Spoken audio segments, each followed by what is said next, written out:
দুপুরে একটার দিকে লাইনে দাঁড়াইছি, আমি মন তেল পাই নাই, বাসাই নাই কোনো। আমি বিশ্বাস করেন দুপুরে খাই নাই, গোসল করি নাই, কিচ্ছু না, সারাদিন এই জায়গায় যারা রাইড শেয়ার করতেছে তারা মনে হয় ঢাকা শহর থাকা পারবে না, ঢাকা শহর ছেড়ে গ্রামে চলে যেতে।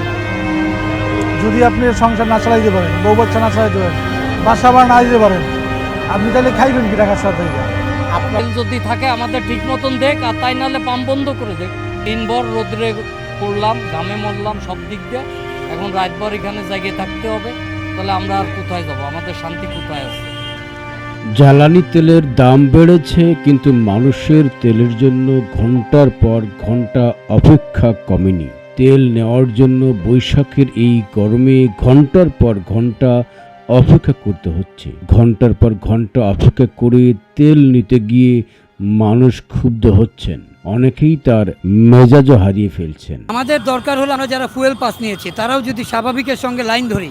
সকাল 11টায় আমি বাংলা মোটর থেকে লাইন ধরছি, শাহবাগ ঘুরে এখন আসছি পেট্রোল পাম্পের কাছে, এবং আমার পিছনে যেই ভাইরা আছে হয়তো বা তেল নাও পেতে পারে, কিন্তু সবারই ফুয়েল পাস আছে কম বেশি।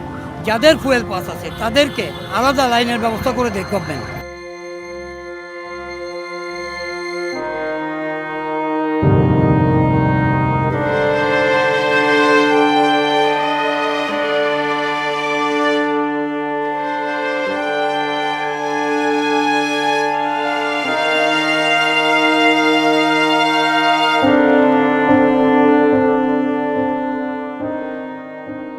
তার নাম মাহিম, বয়স 36 বছর।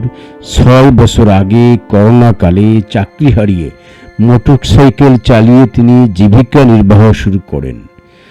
রাইড শেয়ারিং করে ভালোভাবে তার জীবন সংসার চলছিল। রাইড শেয়ারিং করে 14,000 টাকা ঘর ভাড়া দিয়ে ঢাকায় ভালোই ছিলেন মাহিম।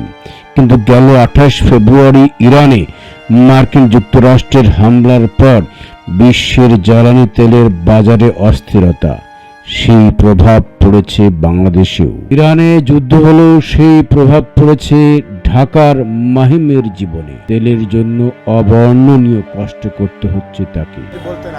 ভাই আমরা আজকে দুপুর একটার দিকে লাইনে দাঁড়াইছি, দুপুরে একটার দিকে লাইনে দাঁড়াইছি, আমি মন তেল পাই নাই। সামনে থেকে সরকারি লোক, পুলিশ, এরা 50 টাকার 1 লাখে ঢুকে গেছে, আমরা তো এমন তেল পাই নাই। আমি সারাতে যা বসে থাকবো, আগামীকাল সকাল 8টায় পাম্প খুলবো, পরে তেল নিয়ে আবার বাসা যাবো। রাইড শেয়ার করি, হ্যাঁ আমার পার ডে মনে করেন 3 লিটার তেল দরকার। আমি পরশু দিনকে 500 টাকা ঢুকেছি, 2 দিন চলছি, আজকে তেল শেষ। সারাতে জায়গায় থাকা লাগবে, কোনো খাওয়া নাই, ঘুম নাই, কিচ্ছু নাই। আগে পাম্পে গেলেই যত ইচ্ছা ততটুকুই তেল মিলত। গেল 1 থেকে 1.5 মাস পাল্টে গেছে সেই চিত্র। রাজধানীর সব পাম্পে তেল মেলে না। যেসব পাম্পে তেল মেলে সেখান থেকে তেল নিতে গেলে 5 থেকে 6 ঘন্টা লাইনে দাঁড়াতে হয়। শনিবার দুপুরে রাজধানীর পরিবাগের তেলের পাম্পে তেল নেওয়ার জন্য লাইনে দাঁড়ান মাহিম। লাইন গিয়ে ঠেকেছিল সেই বাংলা মোটরের কাছে। দুপুর 1টা থেকে সন্ধ্যা 7টা পর্যন্ত লাইনে ছিলেন মাহিম। 6 ঘন্টা সড়কে অপেক্ষা করতে করতে যখন তিনি পাম্পের সামনে আসেন, তখন সন্ধ্যা 7:20 দিকে পাম্প বন্ধ হয়ে যায়। তখন চরম হতাশ হয়ে পড়েন মাহিম। ক্লান্ত মাহিম তখন বলে চলেন তার যাপিত জীবনের করুণ গল্প। আমি কি কম, আমার মানে কথা বলার ভাষাই নাই কোনো। আমি বিশ্বাস করেন দুপুরে খাই নাই, গোসল করি নাই, কিচ্ছু না, সারাদিন এই জায়গায়। এখন আপনার এই যে তেল কম পাচ্ছেন, এতে করে কি সমস্যা হচ্ছে? আমার আর্থিক দণ্ড হচ্ছে, যেমন আমি ঠিক মতন ইনকামই করতে পারতেছি না, আমি কীভাবে চলবো? এখন একটু ভেঙে বলেন না। আগে ধরুন এই সমস্যার আগেই কেমন আয় করতেন, আর এখন একটু? আমি সকালে ভাড়া মারছি 300 টাকা, কথা অনুযায়ী বাসাতে আরও 700 টাকা আনলাম, যে 1000 টাকা তেল ঢুকাবো এখান থেকে। তো আমার 1000 তেল দেয় না, 500 টাকা না, এই জায়গায় 600 টাকা দেয়, 5 লিটার তেল দেয়। তো 5 লিটার যদি আমি তেল ভরি আমার এই গাড়িতে, আমি অনায়াসে 3 দিন চলতে পারবো। 5 লিটার আমার 3 দিন চলে। তো আমি যদি 5 লিটার 3 দিন যাই, আমার 3 দিনে নর্মাল ইনকাম হবে 2000 থেকে 2500 টাকা। আমার এইটার উপরে সম্পূর্ণ সংসার চলে। তো এখন কী ধরনের সমস্যা হচ্ছে প্রতিদিনকার, একটু বলেন না প্রতিদিনকার সমস্যাটা? এর মধ্যে আমার তো ইনকামই না, ইনকাম বন্ধ। মনে করেন কালকে আমার গ্যারেজ ভাড়া দিতে হইব, 20 তারিখে তো লাগবে বাসা ভাড়া, আমি করতে দিব কোন? এটা কি কতদিন ধরে এটা হচ্ছে এরকম? এটা এই রোজার মধ্যে থেকে শুরু হইলো এই সমস্যাগুলো। কিন্তু এখন প্রকট এখন কি বেশি হচ্ছে হ্যাঁ, নাকি এখন আগে প্রচণ্ড বেশি হচ্ছে ভাই। আগে তো তেল পাইতাম, এখন তেল পাওয়াই যায় না, মানে লম্বা লাইনে থাকবে? লম্বা লাইনে থাকতে হয়। আমি দুপুর 1টা থেকে আপনার ওই যে ওই ফুটবল ব্রিজ থেকে ঘুরে শাহবাগ ঘুরে আমি তো এই পৌঁছাইলাম। এর আগে কি এরকম কোনদিন হয়েছে যে হ্যাঁ, আপনি- আমি ইসিবিতে সকাল 6টায় দাঁড়াইছি, তেল পাইছি বিকাল 4টায়। কবে কোন জায়গায় এটা? ইসিবি চত্বর কালসি, ও জায়গা ফুল ট্যাঙ্কি দেয়। হ্যাঁ, কিন্তু আপনার দাঁড়াইছেন কয়টায়? আমি দাঁড়াইছি আপনার সকাল 6টায়, 6টা 7টা 8টা 9টা 10টা 11টা 12টা 1টা 2টা 3টা 4টা 11 ঘন্টা 11 ঘন্টা। কবে সেটা কতদিন আগে? 6 দিন আগে। তার মানে আপনার মতো করে যারা রাইড শেয়ারিং করেন তারা কি একই সমস্যার মধ্যে দিয়ে যাচ্ছে? প্রত্যেকে একই সমস্যার মধ্যে ভুগতেছে। যারা রাইড শেয়ার করতেছে তারা মনে হয় যে ঢাকা শহর থাকা পারবে না, ঢাকা শহর ছেড়ে গ্রামে চলে যেতে হবে। কীরকম বলেন? যদি আপনি সংসার না চালাইতে পারেন, বউ বাচ্চা না চালাইতে পারেন, বাসা ভাড়া না দিতে পারেন, আপনি তাহলে খাইবেন কি ঢাকা শহর থেকে? আপনার ধরেন যে একটুখানি আপনি কষ্টে আসতে আপনি একটুখানি জানেন যে এই সমস্যার আগে আপনার তখন কেমন আয় আসতো আর এখন আমার আগে মান্থলি মনে করেন 25,000 টাকা থাকতো। monthly? আমি 25,000 টাকা, সকাল 8টায় বেরোইতাম, 10 টাকা, রাত্র 10টা পর্যন্ত থাকতাম।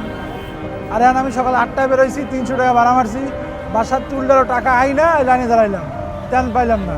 এখন আমি দাঁড়াই থাকবো এই জায়গা, সকালে যখন পাম্প খুলবে তখন আমি তেল নিয়ে পরে বাসা যেতে হবে। এই হচ্ছে আমাদের রাইডারের জীবন।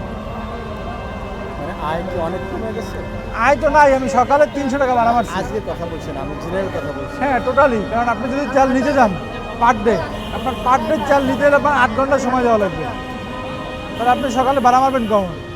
200-300 টাকা ভাড়া মারতে পারবেন সর্বোচ্চ। একটা রাইডারের জীবন আমি খুব কষ্ট দিতেছে, যারা বাইক চালায়, সংসার চালায়। তাই? মানে তেলের জন্য হ্যাঁ, শুধু তেলের জন্য।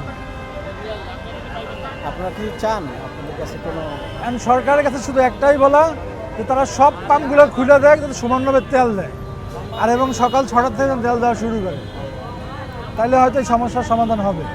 মানে সব পাম্পে যদি হ্যাঁ, আচ্ছা, সব এই- পাম্পে যদি এই সমানভাবে তেল সিরিয়ালটা দেয়। হচ্ছে কেন? মানে সব পাম্পে তেল পাওয়া যাচ্ছে না এই কারণে? হ্যাঁ, এই কারণে। একটু যদি বলতেন, আপনি তো আর সবই কিছু জানেন। অসাধু ব্যবসায়ী আছে, মনে করেন তারা ফুল ট্যাঙ্কি তেল নিবে, ওই তেল বাইরে 250 টাকা বিক্রি করে। আমি কিনছি ভাই 250 টাকা লিটার, পার লিটার। তো আমি যদি 250 টাকা পার লিটার কিনি, তাহলে এই তেল দিয়ে আমি কীভাবে রাইড শেয়ার করবো? যাত্রী কি আমার ভাড়া বাড়াই দিবে? কখনোই দিবে না ভাই। এরকম তেল কি আসলে পাওয়া হ্যাঁ, যায়? অবশ্যই পাওয়া যায়, কালশিতে পাওয়া যায়, বসুন্ধরা নর্থ সাউথের গেটে পাওয়া যায়। আমি নিজে কিনছি 250 টাকা লিটার, পার লিটার 250 টাকা। তার মানে একটা চক্র কি অলরেডি হ্যাঁ, শুরু করছে? অবশ্যই আছে ভাই।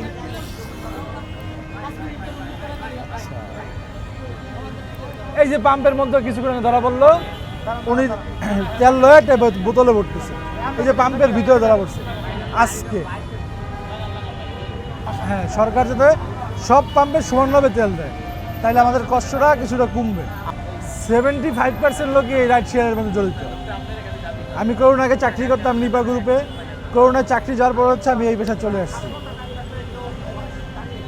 হ্যাঁ, আমার একটা জবের অফার করছিল রোজার মধ্যে, যে 20,000 টাকা বেতন দিব। এই তেলের সংকটের কারণে ওই লোকই নিবে না এখন। ওরা একটা বাইকের শোরুম। হ্যাঁ, আর আমি কি করবো বলেন? আমার তো জীবনে এটা চলতে হবে। বউ বাচ্চা সব কিছু আছে। আমার প্রত্যেক মাসে ঘর ভাড়া দেওয়া 14,000 টাকা,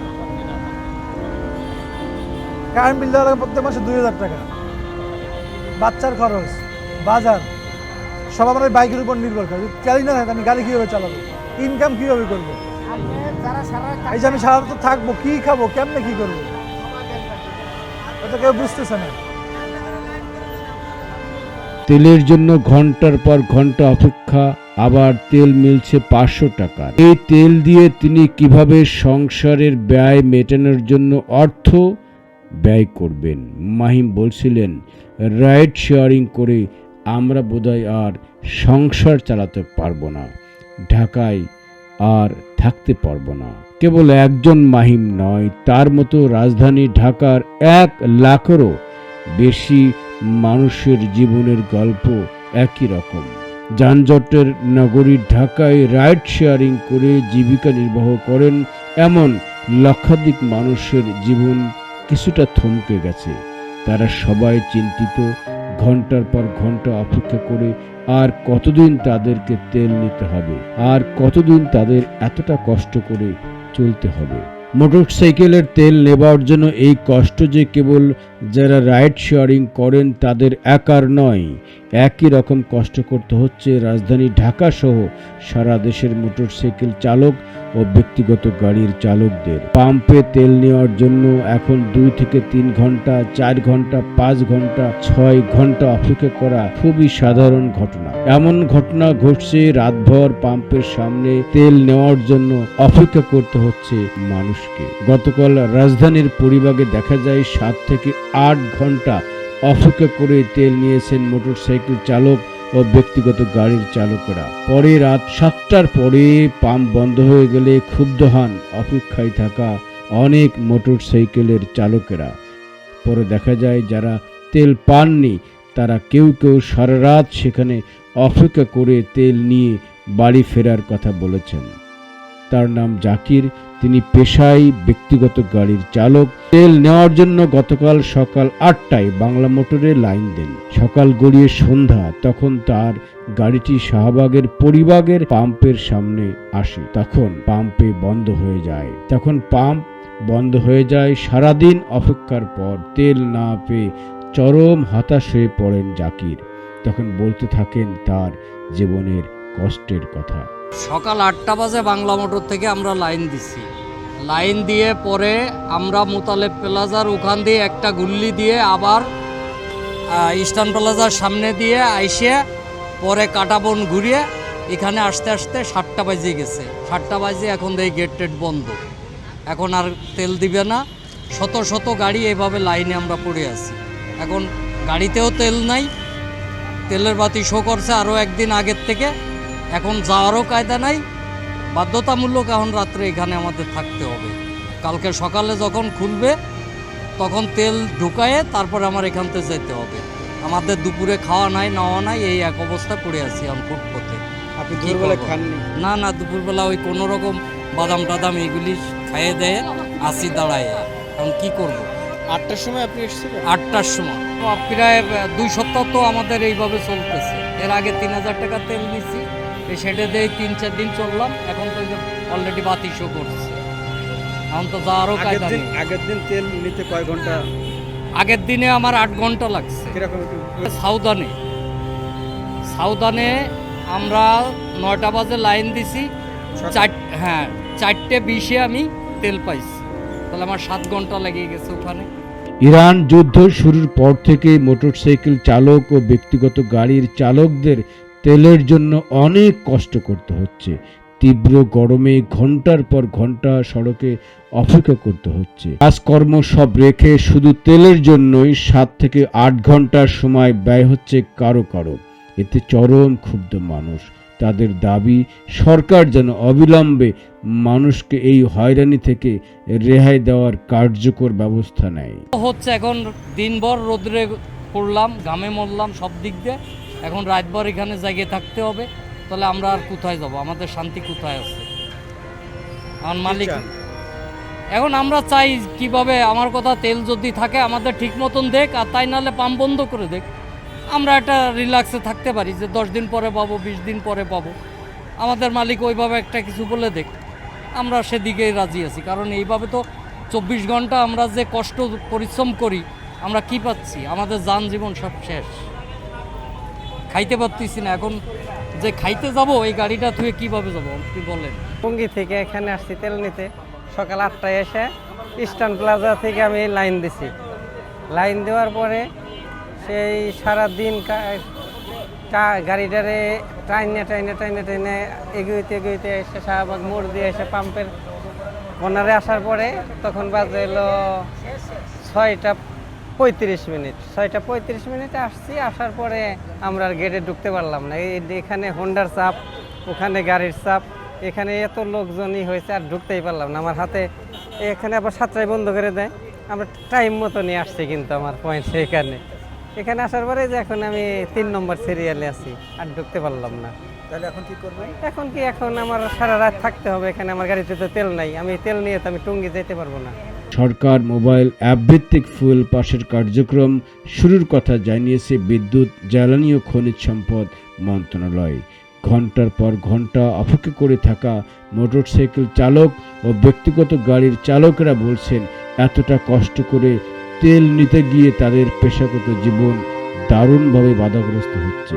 সরকার যেন দ্রুতই কার্যকর